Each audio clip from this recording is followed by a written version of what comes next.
ఏం చేస్తున్నావు? గంజి వస్తున్నావు. ఎందుకు నీకు ఉడకబెట్టడం రాదా?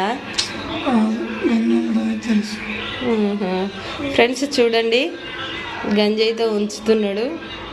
మరి గ్యాస్ మీద పెట్టే తెలివి చూడండి. నాకైతే ఇట్లయితే అస్సలు ఉంచరాదు. అక్కడ సైడ్ ఏం పెట్టినావు?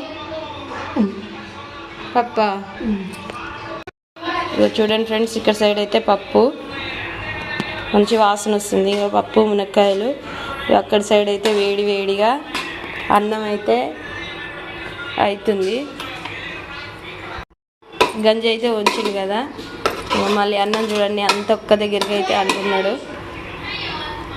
చూడండి ఫ్రెండ్స్, ఇక వేడి వేడిగా అన్నం, పప్పు చారు ఎంత బాగా వచ్చిందో. మునక్కాయలు కూడా ఉడికినాయి, పైకి అయితే తేలుతున్నాయి చూడండి. ఇక వేడి వేడిగా అన్నం, పప్పు చారు. Okay friends.